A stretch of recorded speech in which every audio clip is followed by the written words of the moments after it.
Se o Tonhão continuar botando o Yuri de ponta, eu vou me matar na frente da sogra dele. Essa daqui é uma primeira tentativa de fazer uma live pré-jogo. Pré-jogo não, pós-jogo. A gente fez uma live pré-jogo que foi bem interessante. A gente ficou ali 1 hora debatendo sobre o que poderia acontecer. Acabou que a gente errou muita coisa. E a gente vai conversar sobre isso aqui agora. Não é como se não tivesse sido muito óbvio o que estava começando a acontecer. O time fez o gol e morreu.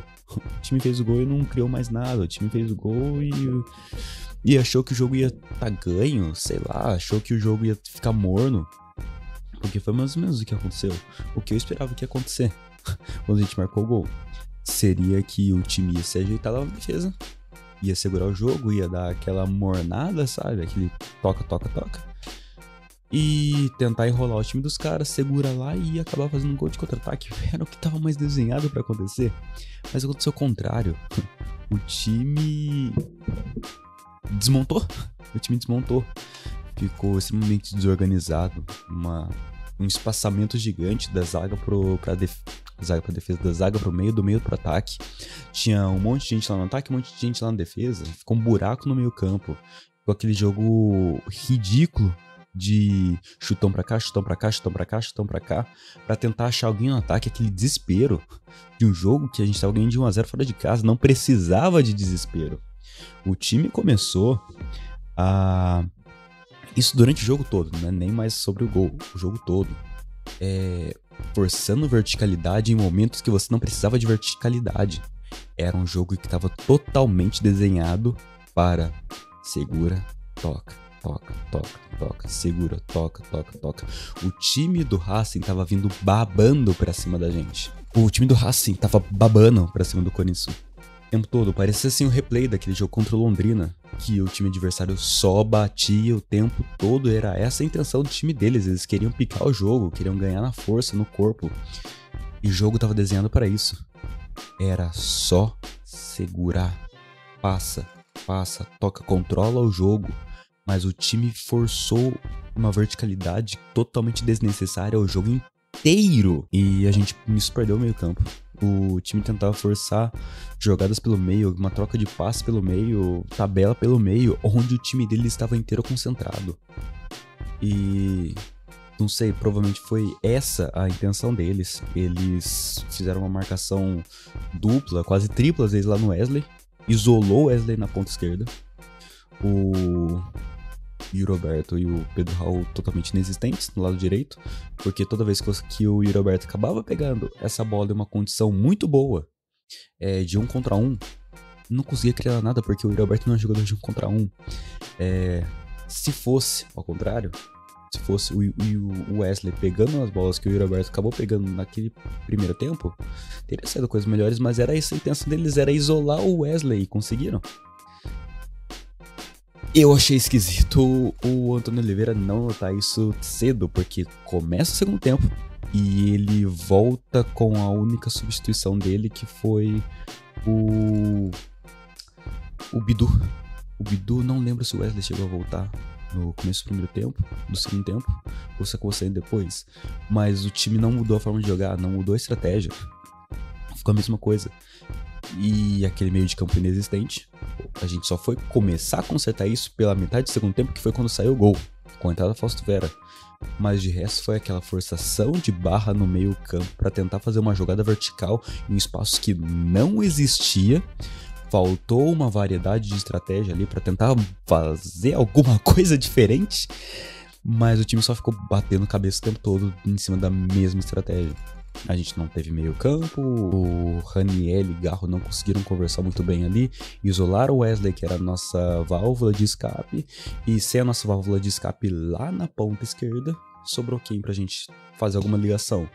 O Pedro Raul e o Roberto ali de centroavantes, o que acabou não acontecendo. As nossas melhores chances no primeiro tempo foram com o Roberto recebendo bolas lá na ponta direita, que não é a do Roberto. Pô, ele assim, o Roberto é um jogador de chegada, ele é um jogador que ele gosta de receber uma bola em profundidade, mas apesar disso, o Roberto não é um jogador de ponta. Ele é um jogador de facão, ele vai receber essa bola da direita pra esquerda e não da esquerda pra direita. Se ele pega essa bola da esquerda pra direita, ele não sabe o que fazer, não é a dele, ele não é ponta. Então talvez tenha sido um erro. Eu fiquei surpreso do Antônio Oliveira ter insistido com essa estratégia de 2 centroavantes e um ponta, porque meio que tava desenhado isso daí, de que uma hora o Wesley ia ser um pouco anulado. Fizeram uma marcação dupla, às vezes tripla dele lá na esquerda, sobrou o Pedro Raul e o Roberto ali no meio. Então, acaba que talvez não tenha sido a melhor opção dele ter continuado batido nessa tecla. Mas, ao mesmo tempo, a gente não tem um ponta direita. Temos o Pedro Henrique, que acabou entrando no segundo tempo na ponta esquerda. Mas quando ele entrou na ponta direita foi interessante. Mas realmente a gente não tem um ponta direita que possa manter o mesmo nível do time. O Antônio Oliveira teria que tentar ou o Roberto ou o Pedro Raul de centroavantes, Wesley na ponta esquerda, e um ponta direita ele vai ter que encontrar ali entre Pedro Henrique e Mosquito. Essas são as nossas opções do momento. Eu acho que o Pedro Henrique talvez seja o que mais possa se encaixar. Fora isso, não tem muito o que falar desse jogo. Foi um jogo... No pré-jogo a gente acabou falando que talvez seria um jogo muito tranquilo, porque ele se desenhava um jogo tranquilo de acordo com o que o time apresentava nos últimos jogos, que era um time super consistente na defesa, fora de casa, e que ao mesmo tempo conseguia fazer vários gols fora de casa, mas a gente não contava com duas coisas: a corintianada de competições sul-americanas e o fator estreia. O time estava extremamente nervoso, o time estava afobado, estava forçando muito a jogada que não precisava. O Garro, que normalmente é para ser a nossa válvula ali de tranquilidade, de segurar a bola no meio campo, ele tava forçando toda hora a bola, ele pegava a bola e já metia ela pra correria, ou forçava a bola ali no meio pro Pedro Raul fazer pivô, com ele totalmente em volta ali da zaga. Quando o Garro tentava buscar a bola lá atrás, parava um carro. Também tem essa parte. O time dele estava batendo pra caramba. Num jogo desses, pra você ter tranquilidade, pra você ter calma, você não pode forçar a bola desse jeito. Você não pode forçar uma verticalidade em um jogo onde o adversário está o tempo todo em cima de você. Esse daqui é um jogo, como eles estavam vindo pra cima da gente, babando daquele jeito, era jogo para... Pega a bola, segura, passa, volta. Pode voltar lá no goleiro. Volta lá no zagueiro, toca. Você tem Raniel e Garro no meio. É pra esses dois caras conseguirem conversar bem ali. Toca pros dois ali no meio. Toca. Pô, não deu volta. Pô, achou, beleza. O time inteiro do Racing tá vindo pra cima. Você vai pra um lado, vai pro outro, Uma hora você iria encontrar o Wesley ali em posição de válvula de escape, ou você encontraria o Fagner lá na ponta direita. Era só isso que era pra fazer. Não precisava forçar essa verticalidade no time.